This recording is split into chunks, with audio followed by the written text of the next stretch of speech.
Terima kasih. Yang kedua, Profesor Didin. Pak Didin, silakan. Tapi saya mengarahkan dulu, boleh sedikit ya. Saya mengharapkan Pak Didin benar-benar merobos bukan saja ekonomi syariah sebagai bidang mikro, tapi bidang makroekonomi. Ini penting nih, karena menyangkut fiskal, bagaimana negara bisa menyelenggarakan ekonomi syariah, itu kan sangat bagus kan ya, apa bisa dilakukan. Yang kedua, moneter. Selama ini moneter kita semua kapitalistik dan liberal. Nah sekarang bagaimana disiram dengan ekonomi syariah makronya. Nah, saya mengharap itu bidang Pak Didin. Silakan Prof. Waktu kami silakan. Ya silakan.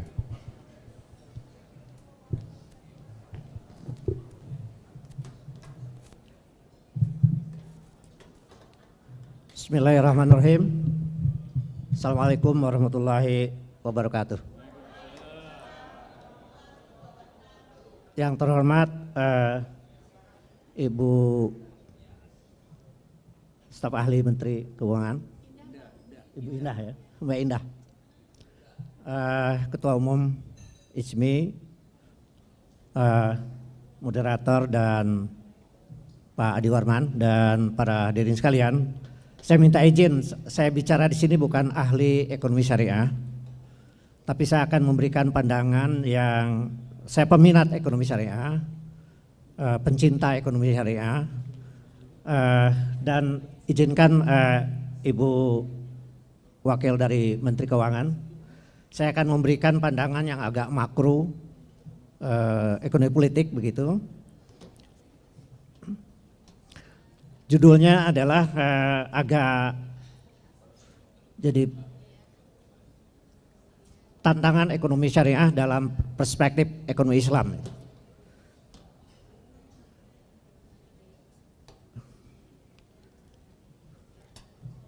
Ya, jadi saya kira Ibu Endah tadi kepada kita telah memberikan sebuah harapan bagaimana kini dan di masa depan dengan segala aspeknya ekonomi syariah termasuk industri halal, Indonesia menjadi hub di dunia. Tetapi saya ingin memberikan perspektif yang merupakan ekosistem globalnya dan ekosistem nasionalnya seperti apa, dan sekaligus juga memberikan perspektif bagaimana realitas empiris ekonomi syariah selama berkembang dari sejak tahun 90 sampai sekitar 32 tahun itu. Ibu Indah dan Pak Ketua Umum dan para hadirin sekalian, saya kira kita perlu memahami entry point dunia sekarang, di mana hegemoni pemikiran liberalisme yang disampaikan oleh Ketua Umum tadi telah membuat perkembangan ekonomi syariah secara global maupun nasional itu tidak terlalu seperti yang diharapkan berkembang secara quantum leap gitu. Mengapa? Karena ekosistem global ini yang kalau kita lihat itu sejak WTO diproklamasikan di Geneva, dunia sebenarnya telah tercipta sebuah ekosistem global yang sulit sekali keluar dari pemikiran paradigm di mana ekonomi syariah mengalami semacam dalam istilah pertanian itu perkembangan yang makin menyurut. Apa itu? Iya. Mengapa? Kita lihat sebenarnya di dunia sekarang ini ada challenge ya. Amerika sebagai pemegang saham dari neoliberalisme ini, ada China. Seringkali banyak elit Indonesia yang terpesona dengan model ekonomi China ini. tapi itu unproductible bagi dunia lain. Mengapa? Karena necessary condition-nya adalah ada yang disebut totalitarian, bagian dari Komite Sentral Komunis yang menegakkan ekonomi China sekarang. Dan satu, negara mana lain sekarang selain China, Korea Utara yang masih ingin menegakkan komunisme dengan totalitariannya itu, dengan kadar sekitar 80 juta di situ yang mengontrol 1,5 miliar. Itu yang pertama.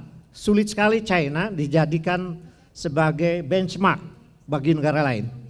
Walaupun ada beberapa partai yang sekolah kader ke sana, ya, kita tahu itu. Kemudian yang kedua adalah mengapa produk-produk China yang kualitasnya dengan quality control yang bisa diterima oleh pasar dunia dengan harga yang lebih murah dan sulit sekali dikompetisikan dengan negara-negara lain. Mengapa? Karena ada komun-komun yang telah dibangun sejak tahun 52 sampai akhir 80 yang mereka sudah terbiasa dengan felt need yang sebenarnya itu adalah watak Islam, bukan wants, bukan greedy kayak multinational corporation yang menimbulkan krisis ekologi sekarang ini. Itu mereka terbiasa hidup, bekerja, berproduksi dan menerima apa yang dibutuhkan saja. Itu common. Sehingga deal-deal dunia terhadap berbagai produk yang diminta kepada China lewat BUMN mereka yang sudah sehat itu, kemudian dideliver kepada komun-komun itu. Sehingga misalnya mainan anak-anak, chip dan lain sebagainya itu dengan kontrol quality dari BUMN itu dikerjakan oleh komun-komun itu. Negara mana yang bisa membuat itu? Dia telah membangun sekitar tahun 50 sampai akhir 80. Dengan disiplin komunisnya itu. Itu yang pertama, China. Jadi tidak bisa jadi benchmark. Kemudian ada negara yang sebenarnya jauh lebih unggul dari Amerika, yaitu negara Skandinavia. Seluruh indeks-indeks dunia adalah apa? Income per kapita. PDB. Enggak PDB per kapita maksud saya. Kemudian IPM terbaik dunia. Happiness Index terbaik dunia. Bahkan Islamic Index itu adalah Denmark. Dalam arti muamalah, public religion, disiplin, kecepatan menangani kecelakaan. Jam 2 malam pernah saya di Helsinki melihat perempuan pakai sepeda, tidak ada ancaman kriminalitas apapun. Jadi happiness index hanya saingannya hanya Buton, Kathmandu Butan, sorry. Jadi negara tradisional dengan happiness index tertinggi adalah Butan. Negara modern dengan Islamic happiness index terbaik dunia adalah Denmark, sekaligus Islamic indexnya. Nah, tetapi negara-negara Skandinavia ini dibangun 2 abad dengan sekularisme. Terutama sejak tahun 70-an dengan revolusi seksualnya. Yaitu bahwa setelah 1000 tahun mereka miskin, perang-perangan terus dan capek, sehingga Louis ke-14 mengadopsi yang disebut dengan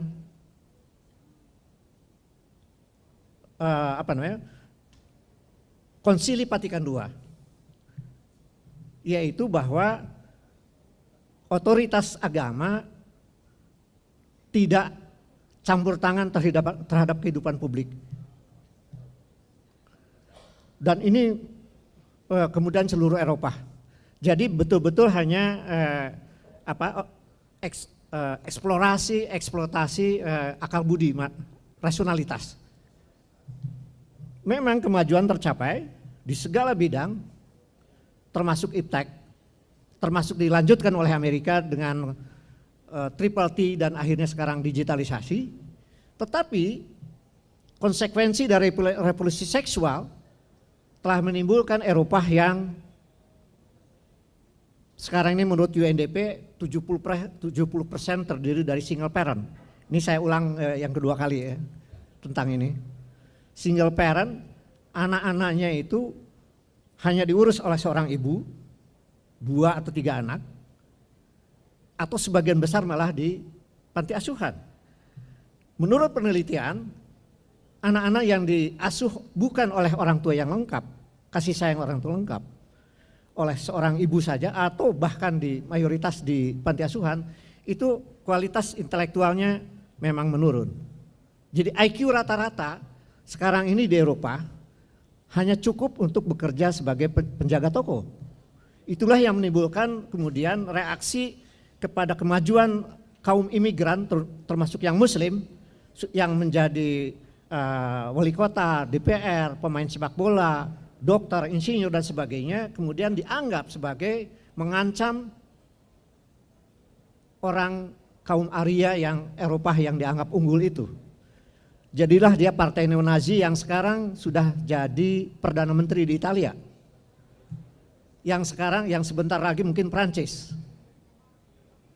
Dan lain sebagainya. Jadi dunia barat sebenarnya sedang terjadi declining of civilization akibat dari revolusi seksual.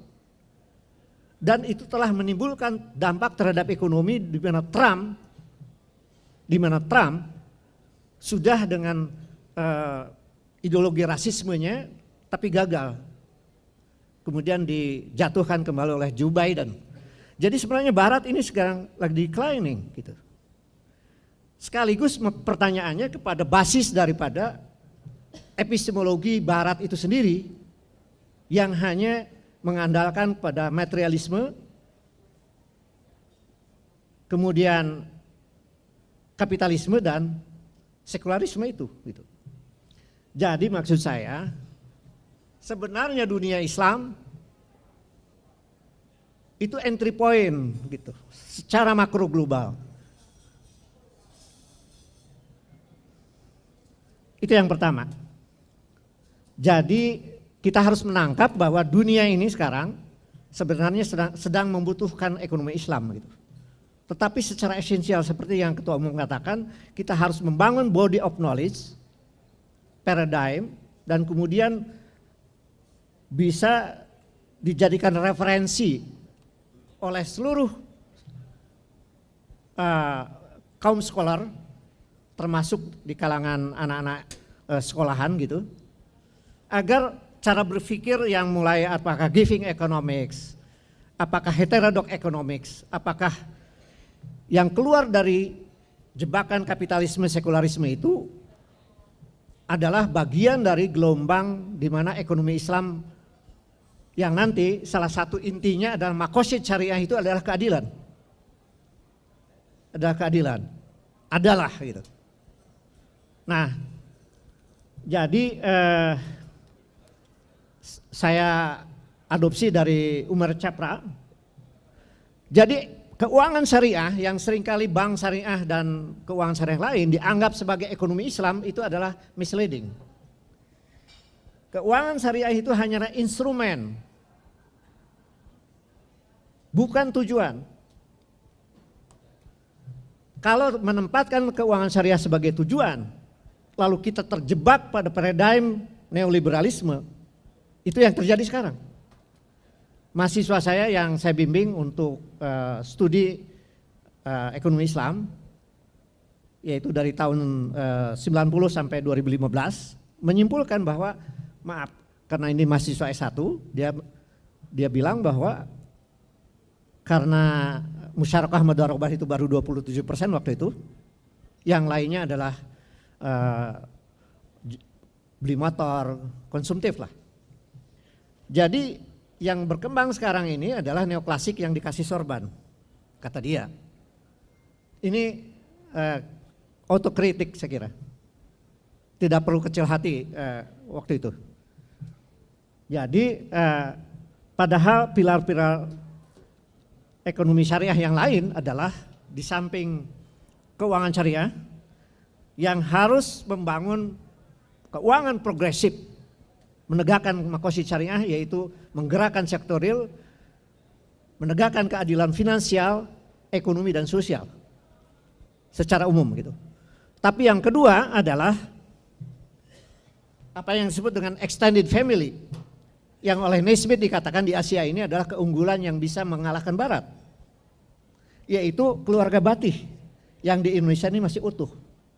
Di Barat itu kita orang tua sudah sepuh, ada di banyaknya di rumah jompo, tidak di anak-anaknya, dia datang ke anaknya, dia diusir gitu. Belum ada deal, belum ada rendezvous, orang-orang Perancis bilang. Jadi sudah seperti itu, macam-macam etika dari sekularisme itu. Nah di Asia keluarga itu masih utuh. Hampir semua orang tua yang sudah sepuh di atas 60, 70, walaupun masih kayak milenial ya kalau Pak 70 sekian tapi masih itu menjadi tanggung jawab para anak-anak yang saleh itu kan. Setiap krisis 98, 2008, apalagi 2020, ketika ada PHK kembali pada keluarga yang menanggung mungkin tidurnya, makannya. Sekarang krisis Cianjur sama keluarga. Tapi ketika 2008 ada krisis di Eropa, krisis fiskal waktu itu karena sistem jaminan sosialnya kolaps, terlalu overstate, serba negara. Karena kalau di Asia ada sistem jaminan sosial negara, tapi keluarga masih utuh.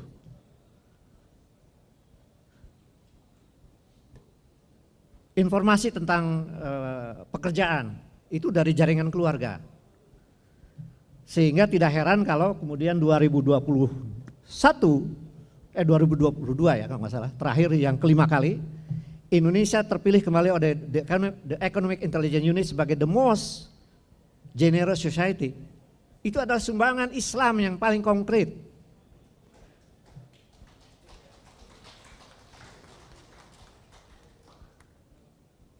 Jadi di samping ta'awun, tolong menolong, ziswab dan sebagainya kan untuk keluarga, untuk saudara-saudara yang tetangga, saudara-saudara yang kena musibah dan lain sebagainya. Dan ketika 2020 itu ditunjukkan mungkin kalau perkiraan dana APBN itu sekitar 1.000 sekian triliun untuk melawan COVID. Perkiraan bahwa dana masyarakat lebih dari 1.000 triliun yang disumbangkan, walaupun itu belum dicatat oleh BPS ya. Tapi justru the Economic Intelligence Unit sudah memperkirakan itu. Bahwa lebih dahsyat dari APBN, dana masyarakat yang tidak mengenal siapa itu penganut agamanya, orang asing atau apa. Ketika ada krisis sosial, ada bencana, ada kesulitan, banyak orang Indonesia karena dorongan ke agamanya, termasuk yang Muslim, selalu mengeluarkan dengan sangat ikhlas gitu. Ya, ini kita biasa-biasa saja, orang asing justru orang negara yang sudah sekuler itu adalah sebuah keajaiban di Asia ini, khususnya Indonesia gitu. Jadi extended family itu adalah pilar ekonomi Islam juga. Keluarga Batih, sakinah, mawadah, warahmah itu Itu adalah pilar ekonomi Islam. Kemudian yang ketiga adalah negara, peran negara. Jadi kita harus terbuka. Sejak reformasi kita ada agenda IMF yang mencabut subsidi, proteksi terhadap pupuk, terhadap migas dan sebagainya, bahkan macam-macam ya, saya kira, karena Washington Consensus IMF itu memang mengamanatkan, memerintahkan lah, bukan untuk mencabut berbagai proteksi dari negara terhadap, karena dianggap mengganggu borderless dalam teori mereka. Jadi minimum state principle ini melanda semua dunia, tapi termasuk Indonesia, sehingga ada transformasi aset, omset dari state ke private.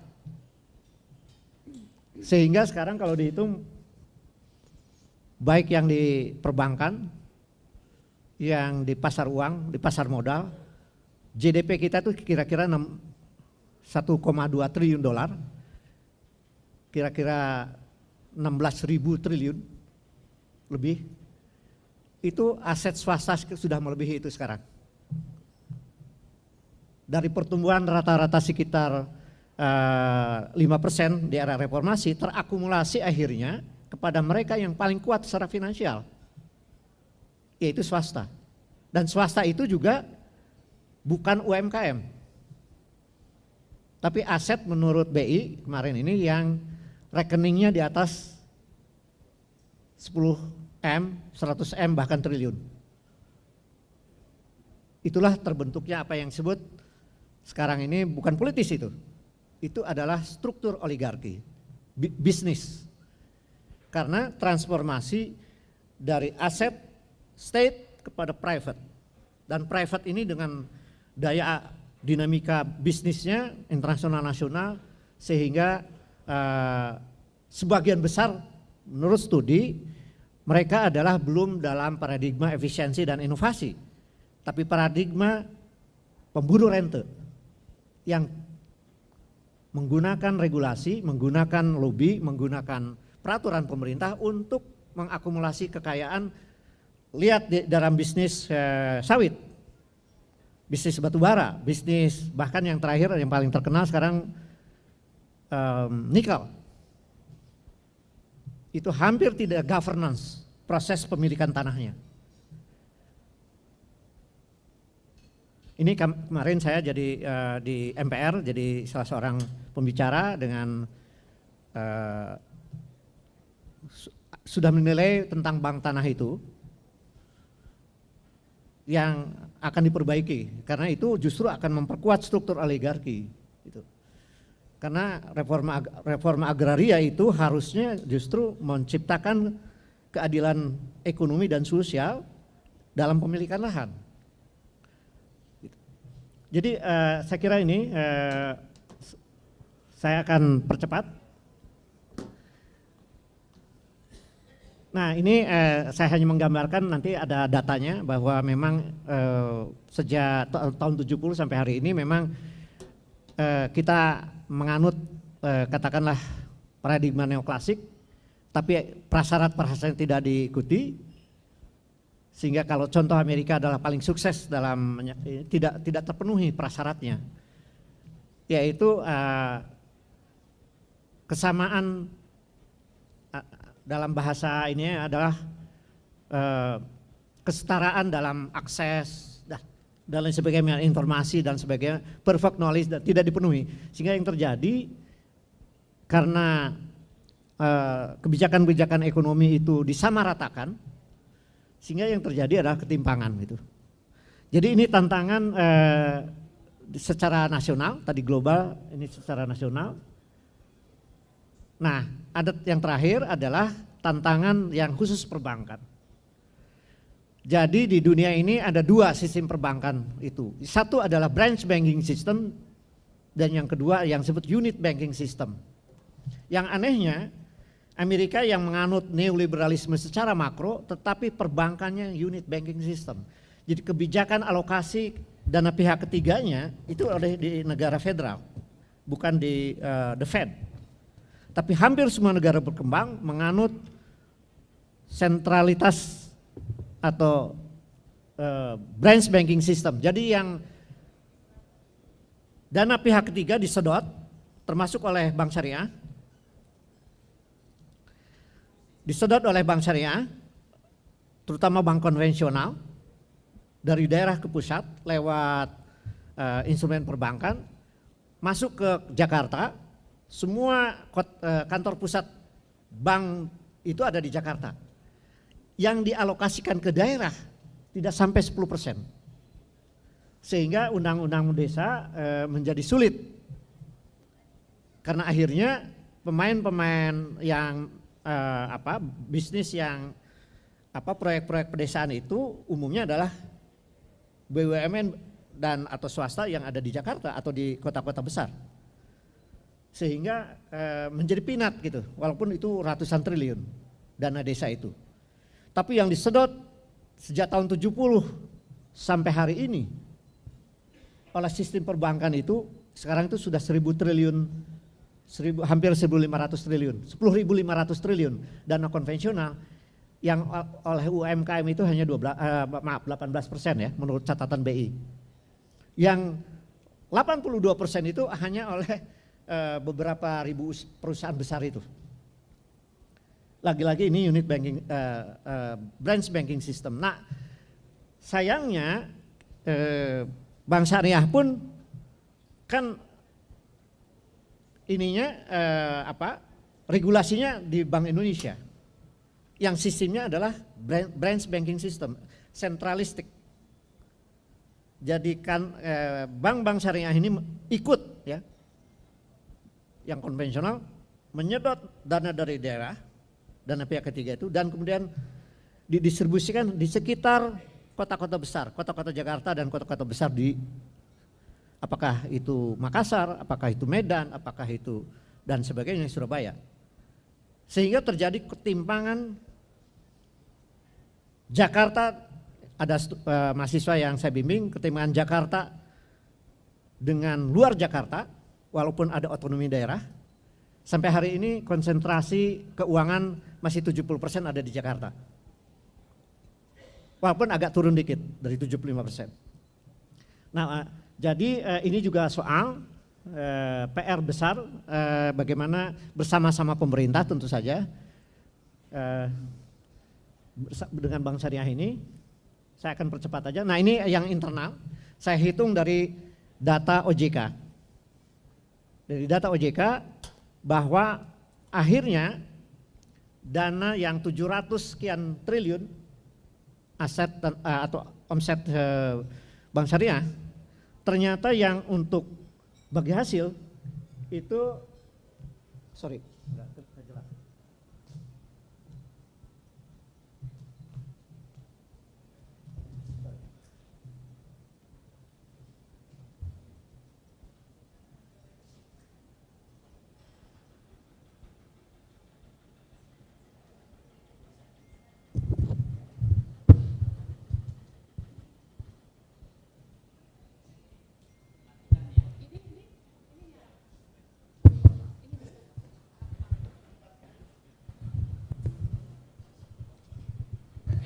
Jadi saya menghitung dari laporan OJK terakhir Juli 2022 itu ada dana keseluruhan Bank Syariah itu adalah 703,167 triliun. Sementara yang dialokasikan untuk musyarakah dan mudarobah bagi hasil itu adalah 224,055 triliun. Jadi 32%. Agak membaik dari hasil penelitian kami yang 2015 masih 27%. Sementara dana penempatan di BI dan bank-bank lain itu 230,665 triliun. berarti 33%. Jadi maaf Ibu, mungkin perlu dilaporkan ke Bu Menteri juga, ini belum produktif penggunaannya ya, jadi dana pihak ketiga oleh Bank Syariah itu. Dan yang lain, kredit motor dan lain sebagainya, saya kurang paham istilah-istilah itu. Tapi saya kutip bahwa murabahah, qiraat istisna dan di bank lain dan bukan bank lain, ijarah dan tagihan lainnya adalah 231.996, 33%. Kemudian ada cash 7,6 triliun, 2%. Jadi ini mungkin perlu perenungan secara nasional, termasuk Ibu Menteri dengan Ibu staf ahlinya, bahwa ini perlu didorong lebih produktif lagi karena penggunaan dana pihak ketiga ini ternyata masih baru 32%. Jadi ada 68% yang kurang produktif.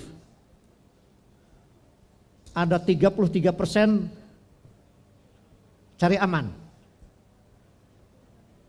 di BI dan di bank-bank lain. Jadi lanjut aja, saya mau akhiri karena ini waktu ke rekomendasi. Jadi hemat saya perlu negara lebih serius mentransformasikan pembangunan yang berkeadilan sosial, sangat islami, ada di dalam pembukaan Undang-Undang Dasar 45 dan sila kelima Pancasila, dengan mengambil banyak inisiatif reform, karena ketimpangan nanti akan kami perlihatkan sangat luar biasa, baik perundang-undangan, kebijakan fiskal, moneter dan perbankan, termasuk di daerah-daerah. Yang kedua adalah pemerintah mengkonstruksikan unit banking system. Justru di Amerika yang sudah lama melakukannya, yaitu lebih desentralistis dibanding dengan branch banking system yang berlaku sekarang yang menimbulkan ketimpangan yang luar biasa. Kemudian narasi keadilan tadi seperti Ibu staf ahli mengatakan, Bu Indah, narasi tadi dengan cantik sekali, seperti Ibu juga, kata-katanya ya.